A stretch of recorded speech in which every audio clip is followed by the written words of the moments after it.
Assalamualaikum, selamat sore, salam rahayu.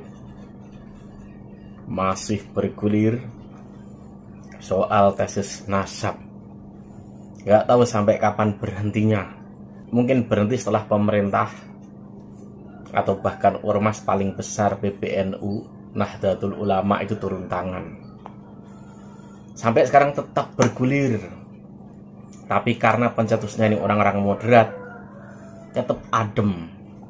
Walau di medsos berseliweran agak-agak hangat, tapi tetap adem. Kecuali yang mencetuskan tuh orang-orang yang intoleran, pasti sudah ramai, sudah panas. Ini ada satu video, saya kira ini apa ya? Bisa dibilang ini video yang paling ejekannya paling pokoknya. Dan video ini juga bisa dibilang paling membuat mati kutu, dan video ini juga bisa dibilang paling membuat sakit hati bagi mereka. Saya ngoreksi sedikit. Sebenarnya mungkin karena dia ini bukan orang Jawa, jadi karakter berbicaranya beda. Saya maklumin itu. Walau di Jawa itu ada pepatah ngono yang ngono ning ojo ngono. Tapi kalau orang ini kayaknya nggak memakai itu. Tapi saya yakin kok di budayanya juga ada hal semacam itu. Tetapi karakter orang kan berbeda-beda ya. Dan juga mungkin orang ini punya pengalaman buruk dengan kaum Ba'alwi. Ya gimana lagi gitu loh. Pasti ya dibalas gitu loh. Walau memang ada beberapa poin yang bisa dibilang itu kejeruan gitu. Kalau orang Jawa begitu. Tapi saya maklum. Mungkin ya karena hal itu tadi. Makanya dulu pernah saya katakan, ini seperti apa ya? Bisa jadi seperti karma. Ugal-ugalannya mereka dulu bagaimana, menghina kiai-kiai NU bagaimana, orang-orang pribumi bagaimana, kan banyak lah video-video yang berseliweran, dan jumawanya mereka seperti apa. Sekarang ini terbalik gitu loh. Kalau menurut saya sebenarnya nggak perlu mengejek balik sedemikian itu, tetapi bagaimana lagi gitu. Orang itu yang dialami berbeda, pengalaman berbeda, karakter budaya berbeda. Jadi ya terjadi gitu loh. Ini dia videonya. Ya.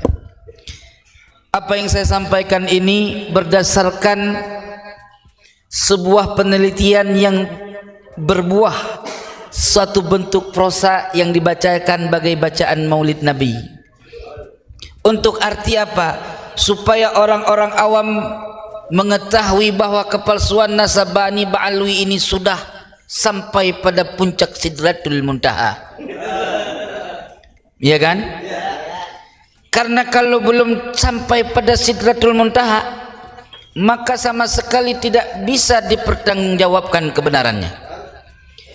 Kita lihat demi hari orang-orang yang meneliti kepalsuan nasab Bani Ba'alwi semakin bertambah dan bertambah. Kenapa? Karena memang nasab Bani Ba'alwi ini sudah kena laknat Tuhan Rabbul Izzah. Loh, kok bisa kena laknat? Yang namanya laknat itu Allah berikan kepada orang yang kena laknat, dijauhkan dari kebaikan dan keberkahan. Betul tidak? Kita lihat dari mulai nasab mereka dipalsukan, tidak ada sama sekali yang kekal abadi nasab mereka. Di zaman awal dibukukan nasab mereka sudah muncul ada penentangan, sehingga muncul karangan-karangan dari Ba'alwi untuk membenarkan statement orang yang menentangnya. Karena zaman itu bukan zaman digital, sehingga kitab-kitab nasab tidak mungkin diakses oleh banyak para alim ulama, terutama berbicara masalah nasab, tuan-tuan yang dirahmati oleh Allah. Pada saat Ali As-Sakran membukukan kitab manakibnya, di mana di situ dia awal mula menceritakan bahwa saya memahami setelah membaca kitab-kitab yang namanya Kitab As-Suluk dan Al-Awaji karangan Imam Al-Janadi, di situ saya memahami bahwa engkong saya namanya Ubaid. Lalu saya memahami daripada Ubaid itu adalah merupakan tasghir daripada Abdullah. Lalu Abdullah itu merupakan tasghir daripada Ubaid. Lalu Ubaid menjadi Ubaidillah. Kalau kita pahami begini tuan-tuan, Abdullah ditasghir menjadi Ubaidillah, Ubaidillah dibuang mudhaf ilaih jadi Ubaid. Ini adalah asumsi yang tidak dapat dipertanggungjawabkan tanpa referensi. Nabi Muhammad sallallahu alaihi wasallam punya ayah namanya Abdullah. Nabi Sayyidul Mursalin. Apakah Nabi tidak mempunyai sifat-sifat ketawaduan? Apakah Anda yakin bahwa seorang yang namanya Abdullah adalah orang yang sombong?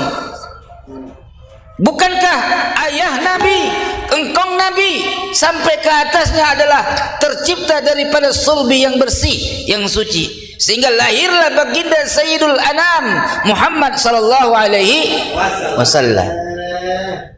Maka tuan-tuan yang dirahmati oleh Allah, kalau orang belajar tasghir dalam ilmu nahu, tidak semuanya Ubaid itu dasarnya Ubaidillah. Abdullah menjadi Ubaidillah, boleh jadi Abdurrahman juga menjadi Ubaidur Rahman, Abdul Uzza menjadi Ubaidul Uzza, lalu dibuang mudhaf ilaih, sama-sama jadi Ubaid. Jelas tidak?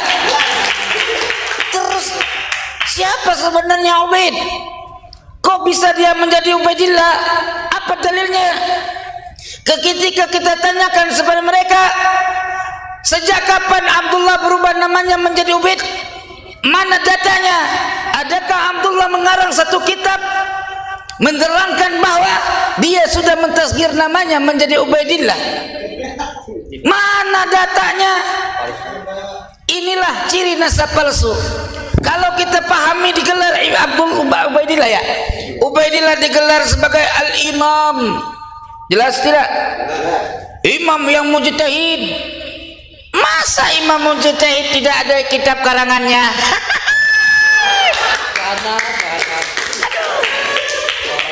Kalau mujtahid zaman now, betul. Tapi ini mujtahid zaman baheula. Kumaha eta teh? Pusing aing. Tuan-tuan yang dirahmati oleh Allah, coba tanya sama semua Bani Ba'alwi dari yang brojol sampai yang udah mau mati, itu dia tidak pernah tahu dari mana referensi apa Ubaid jadi Ubaidillah. Oh, tahu dia? Katanya semua. Lalu turun kepada Alwi, katanya engkongnya tawaduk, kenapa anaknya jadi Alwi? Enggak jadi tasghir juga ya? Enggak ditasghir, harusnya anaknya jangan Alwi, Aspalas Sapilin. Aduh, pusing aing. Tuan-tuan yang dirahmati oleh Allah, nasab Alwi ini nasab yang dibuat-buat. Maka engkong dia kelihatan dia pakai jubah, dia buat satu karangan kitab supaya dianggap sebagai cucunya Nabi Muhammad sallallahu alaihi wasallam.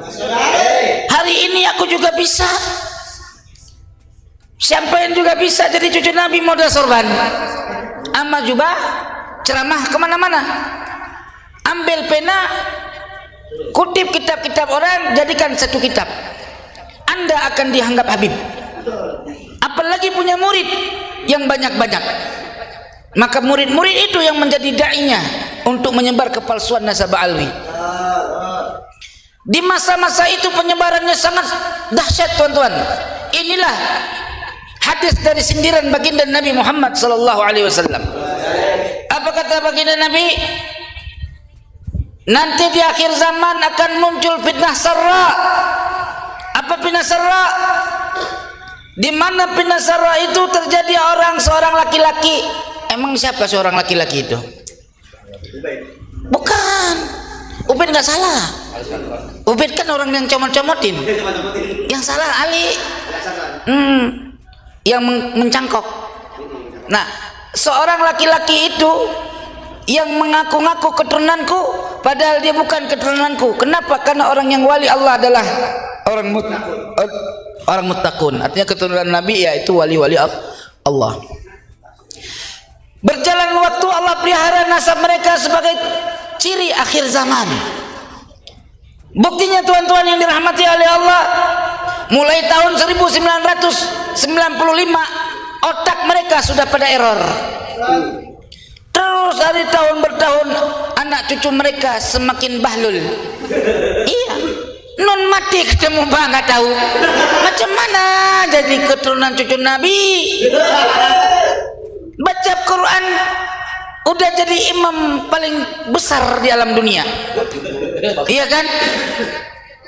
Bismillahirrahmanirrahim. Alhamdulillahirabbil alamin. Arrahmanirrahim. Begitu cara baca Fatihah. Ama marbot di Indonesia mah enggak ada apa-apanya. Iya. Betul. Maka pengen jadi imam Masjidil Haram nggak kepake.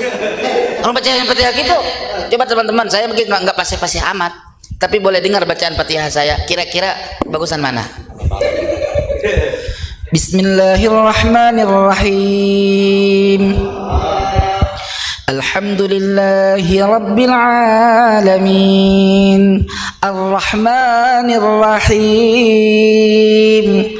Maliki yaumiddin. Iyyaka na'budu wa iyyaka nasta'in. Ihdinas siratal mustaqim. Siratal ladzina an'amta 'alaihim ghairil maghdubi 'alaihim waladdallin.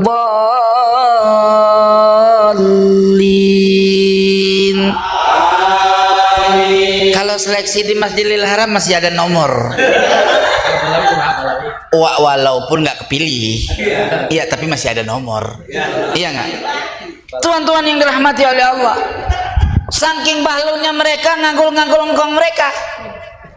Engkongnya bisa terbang ke langit 70 kali dalam setiap malam. Aduh. Bagaimana bisa terbang ke langit dalam setiap malam? Pakai apa? Sakti sangat. Sementara Nabi pakai burak, dia pakai angin, kan tidak mungkin. Maka kalau memang betul ada amul faqih muqaddam bisa terbang ke langit ke Sidratul Muntaha 70 kali dalam setiap malam, sungguhlah Imam Ghazali menceritakannya. Pasti. Sungguhlah Imam Al-Haramain pun menceritakannya. Ya kan? Allahumma sholli ala Muhammad. Imam Nawawi mujtahid fatwa, tidak satu pun kenal dari golongan mereka. Macam mana pula? Sementara katanya Imam Sakhawi mengisbat. Bilangin sama mereka, aku sudah teliti matan kitab Imam As-Sakhawi. Ternyata palsu, teman-teman. Palsu, sisipan. Lo kok bisa bilang sisipan, Bang? Karakter ulama adalah berhujjah. Jelas tidak? Ketika setiap ulama mengisbat sesuatu perkara, tidak akan pernah terjadi bila mereka mengisbat sesuatu tanpa mempergunakan dalil. Jelas tidak? Ketika kita baca dari kitab itu, terkesan bahwa Syekh Imam As-Sakhawi kok kayak nggak jelas, kok kayak orang belum ngaji.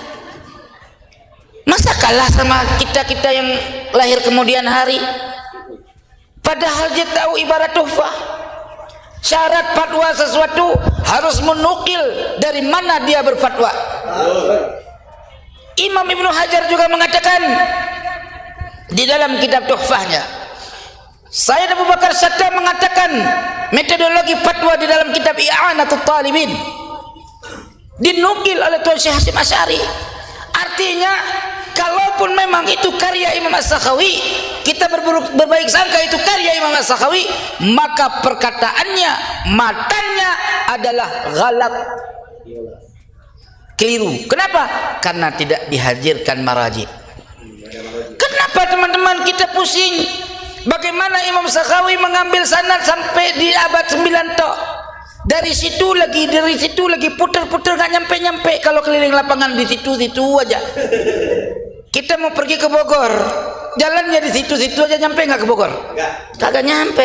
Nyampe ke Bogor jalan vertikal, nih mobil naik tol, nyampe lah ke Bogor. Jelas tidak? Maka oleh sebab ini Allah munculkan jahanam dari golongan mereka. Apa? Ada yang gratis. Iya kan? Iya, itu kejadiannya menjelas di Cirebon. Iya nggak? Ya Rab. Ya, ono yang di kejadian lagi santri dihajar. ya kan? Di Kalimantan juga sama. Dulu mereka giginya bagaikan singa yang sangat tidak terkalahkan. Orang yang ngaku Habib digedik sama dia, palsu kamu. Kacau. Sekarang giginya udah pada ompong.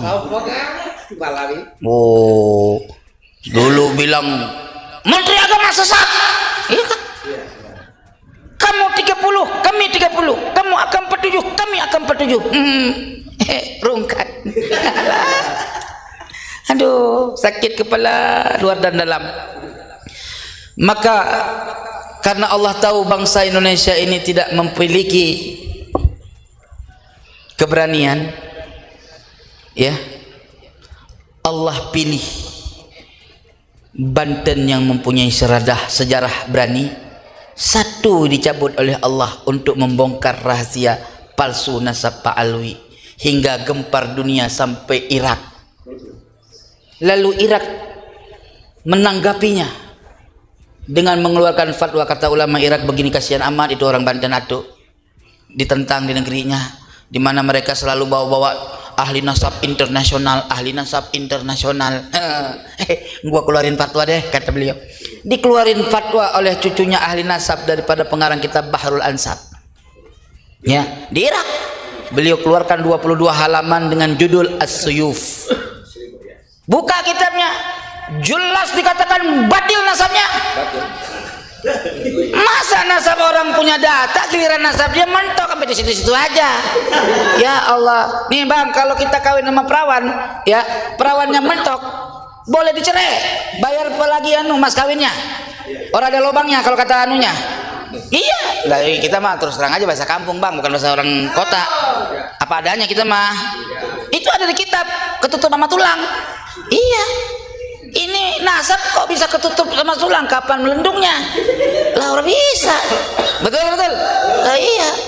Maka tuan-tuan yang dirahmati oleh Allah, maka dari situ saya katakan qad ja'akum khabarun sahih, sudah datang kepada kalian kabar yang sahih bila muqawam, tanpa dapat dibantah. Nggak ada perlawanan. Coba lihat sekarang perlawanannya mana? Nggak ada. Yang ada bisa fitnah. Dia lagi palsu, orang dituduh palsu, gitu doang. Bawa-bawa nama ulama Nusantara. Dulu kemana be? Paham nggak? Dulu kemana aja dia? Dulu lagunya Selangit. Ulama kita, ulama Nusantara suruh cium tangan. Maka tadi saya ada podcast tadi. Keputusan podcast tadi, setiap orang yang mengatakan dirinya punya nasab, baik nasab asli ataupun nasab palsu yang nyambung kepada Rasulullah, kalau perilakunya jahanam, haram memakai nama-nama sayyid. Jelas tidak? Wala anta wala ana, tidak engkau pun tidak pun saya, sama hukumnya. Kenapa? Karena gara-gara memakai gelar itu yang rusakkan kaum buyut kita. Ada seorang namanya Sayyid, dikenal bapaknya orang alim, orang saleh. Dia pakai gelar Said, tukang judi. Dikatain orang, "Pu Said anu tong." Apa Said? Said tong sampah. Kan gitu. Siapa yang rusak citra baiknya? Bapaknya, buyutnya, engkongnya, sampai kepada Rasulullah. Jelas tidak? Kenapa kata Nabi, "Ana sayyidu waladi Adam." Aku ini padukanya anak keturunan Adam. Jadi kalau ada keturunan Nabi SAW, akhlaknya bejat, haram memakai gelar As-Sayyid As-Syarif bagi dirinya.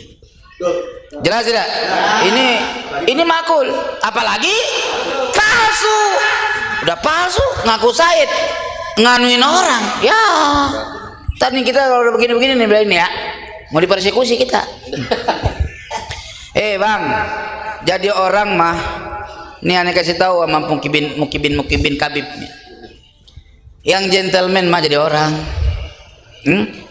Kalau ente tidak senang sama statement saya, ya, ajak itu Robitoh demo, Robitoh, biar nggak keluar yang kayak gini terus. Sakit dibilang jahanam, gimana nggak sakit? Kalian bilang palsu dulu. Keturunan Wali Songo kalian anggap tidak ada, bagaikan angin sepoi-sepoi, ya kan?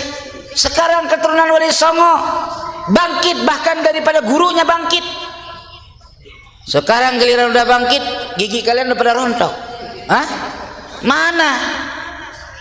Jelas tidak? Nasab Bani Ba'alawi 12 generasi.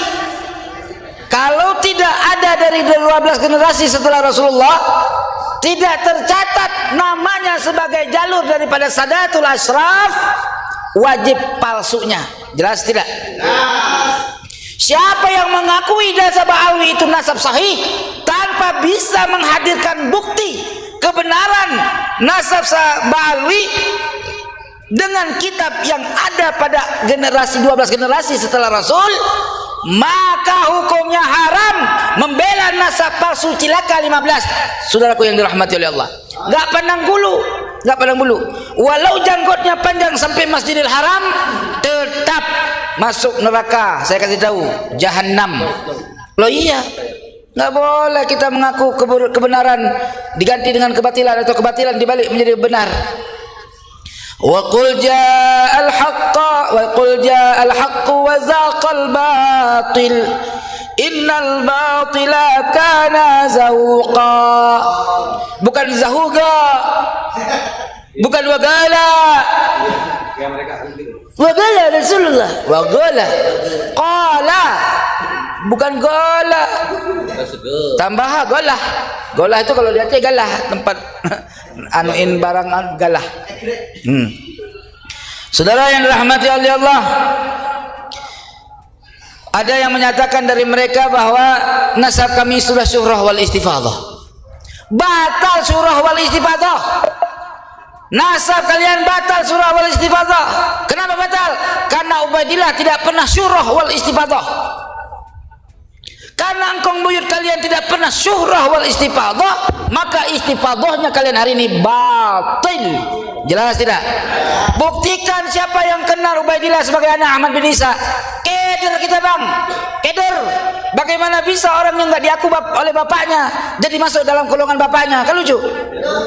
Lucu. Anak yang diaku cuma 3, Muhammad, Ali dan Husain. Ali namanya Ali Zainal Abidin, Muhammad Abu Ja'far. 3 anak yang diaku, berabad-abad dikenal 3 anak. Walaupun ada kitab yang meriwayatkan 1, ada yang riwayat 2, ada yang riwayat 3. Yang jelas ketika dihimpun daripada berbagai macam kitab dari abad ke-4, 5, 6, 7, 8, semua sepakat anaknya 3. Nggak ada yang namanya babang kakang Ubed. Nggak ada. Ternyata Ubed ketemu bang di Bandung, tukang cilok. Itu dia, Kang Ubed yang jualan cilok di Bandung. Hah? Pernah? Seru dah kalau begitu. Maka oleh sebab itu saya katakan Ubaidillah itu binnya bin Majhul, bukan bin Ahmad bin Isa. Jangan ngaku-ngaku ngapa? Teriak-teriak cucu Nabi. Di dalam diri saya mengalir darah kakek kami Rasulullah. Apa pula? Hah? Muka kayak Belanda. Iya. Kalau dikasih jilbab kayak cewek. Jalan kayak apa? Yang setengah laki setengah perempuan, bencong. Ya itulah waria. Ya, ketemu di Medan Eke. Eke mau kemana? Kanua. Ada balap yang komentar. Ada, keren. Jelas tidak? Nah, iya. Ngaku keturunan Nabi. Iya. Tapi yang jelas nggak ada data. Bagaimana? Kakaknya cuma 3 isinya bang. Iya. Kasih contoh pak. Ini biar gampang orang awam pahamin. Nah, kalau kebaca bahasa kitab ribet. Kadang-kadang pelangak-pelongok orang Arab ya. Nih bang, Kang Asep ya punya anak 3 yang tercatat dalam kakak. Kirut, Kirit, Kirat. Siapa namanya? Kirut, Kirit, Kirat. Ya, Kirut, Kirin, Kirat. Setelah 500 tahun kemudian muncul Kirdun. Lah kira-kira diakui nggak? Kudu ditanya dulu, datanya mana? Gitu loh. Ente tahu anaknya Kang Asep namanya Kirdun, yang aneh tahu sesuai dengan data-data kakak yang ada, anaknya Kirit, apa lagi? Kirut. Kenapa ada Kirdun? Dari mana dasarnya? Gitu bang. Jelas nggak kira-kira? Lah iya. Oh, orang awam. Jadi orang awam nih saya kasih tahu nasab Alawi itu kayak Kang Asep tadi ceritanya. Kang Asep punya anak 3. Jelas ya. Kakaknya tuh kakak, ingetin lah, ada kakak 3 anaknya. Kirit, Kirat, Kirut. Kirit, Kiran, Kirut. Udah jelas tuh. 500 tahun kemudian muncul Kirdun. Kan orang nanya, Dun, lu anaknya siapa? Gue anaknya Kang Asep. Data lo dari mana? Gak tahu, kata si Ali. Gue sama cucu gue yang ngomong. Kan bingung. Coba dah. Jelas nggak? Tanya sama Ali, Li. Itu si Anu anaknya si Kang Asep. Iya. Lu datanya dari mana? Ah, nggak usah dibahas itu mah. Gue udah salah bang. Udah salah gimana? Itu kan asumsi gue. Cucu gue aja yang goblok. Begitu. Iya. Dan sekarang kan jelas. Wakot pahim tuh. Sungguh saya sudah memahami. Balik dulu kan belum paham. Lepas kalau kata-kata wakot pahim tuh, saya sudah paham. Berarti sebelumnya itu kudu jelas itu mah. Berarti dia baru paham. Sebelumnya dia nggak tahu bahwa dia itu juriat. Setelah dia baca-baca, baru dia paham. Itu pun berdasarkan apa? Berdasarkan ijtihad dia, kepahaman dia. Kalau Ubaidillah Abdullah adalah Ubaidillah, dia paham dari nama kakeknya yang asalnya namanya Ubaid. Amin Allah. Gitu, jelas tidak? Maka saya katakan di sini, wala tajidu anhu riwayatan minal qarni ilal qurun. Kalian tidak akan pernah mendapatkan terkait riwayat tentang Ubaidillah dari masa ke masa. Gak bakal dapat. Cari kalau ketemu. Kitab Samsul Zahirah ditulis abad ke-14, 1320, masuk ke abad 14. Ya enggak? Itu dia nyatetnya dari mana? Engkong buyutnya salinannya dari mana? Masa nggak ada salinan? Nah, kalau kitab-kitab nasab lain seperti kitab Imam Nasab Rifaiyah, ada data. Mereka punya keluarga mencatat kitab nasab mereka. Ada kitabnya, kitab nasab Rifai. Paham nggak kira-kira? Masa kitab nasab Samsul Zahirah nggak ada dasarnya? Dibuat tahun 1320 lebih, kurang lebih ya. Hah? Lalu dilanjutkan reformasi dengan kitab Al-Khidmatun atau Khidmatul Asyirah. Terus dilanjutkan bikin sajarah supaya kelihatan benar dia punya keturunan. Ci main-main nih. Aduh, bikinlah teriak-teriaklah cucunya, gua cucu Nabi. Ya kan? Udah pada nyesel tuh orang yang udah dulunya anak bininya dikasih. Kasihan. Sedihlah sedih nasib Alawi, dulu cucu Nabi, sekarang cucu Yuyi. Betul lah, kalau tes DNA kan cucu Yuya untuk darurat nazam, iya kan, jadi Yuyi kan gitu. Allahu Akbar. Itulah teman-teman yang rahmati oleh Allah. Hatta al-qarni tasi' yarwihi Aliun Sakran. Orang pertama yang ngeriwayatkan di abad 9 itu namanya Kang Ali As-Sakran. Jadi ente jangan panggil Habib Ali As-Sakran. Kang Ali. Misalkan adakan orang baca tawassul nih. Ya Hanan ya Manan judlana bil ghufran bil wali bil irfan Al Habib Ali As-Sakran, ganti bil wali bil irfan Kang Ali As-Sakran gitu. Bang iya, besok ganti itu semua, nggak ada lagi rombongan Baklawi di dalam tawassul ya. Ya Allah ya Subhani judlana bil kursi bil wali sahibil asyi Syekhuna Abdul Salam Al-Fasi. Ketemu dari Aceh, Tengku Cik di Pasi. Betul. Bukti karomahnya sampai sekarang masih ada. Tupai nggak bisa hidup di wilayah dia khalwat. Kalau masukkan tupai di wilayah dia khalwat, ukuran satu desa, itu kayak ikan keluar dari air. Itu baru ada karomahnya, Bang. Cerita doang. Kayak melin kundang. Ya kan? Gitu. Apalagi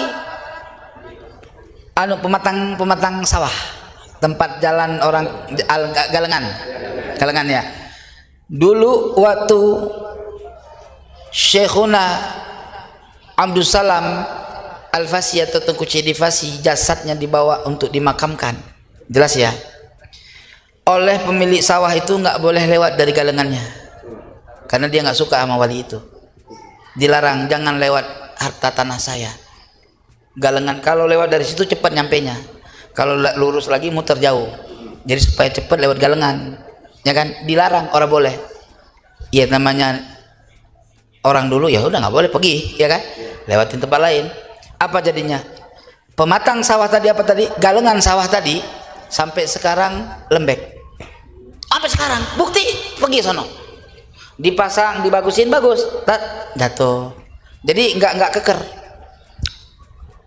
Terus peninggalannya lagi, irigasi seluas kalau nggak salah 25 kilo, Lung Bintang, ya, itu terjadi dengan berkat goresan tungkatnya. Ada bukti sekarang. Ini cucunya pegang tungkat. Jelas nggak kira-kira? Lah, bukan luka lagi, Bang. Innalillah udah. Jelas? Tuan-tuan yang dirahmati oleh Allah, jangan pernah mencintai nasab palsu, apalagi ngebela.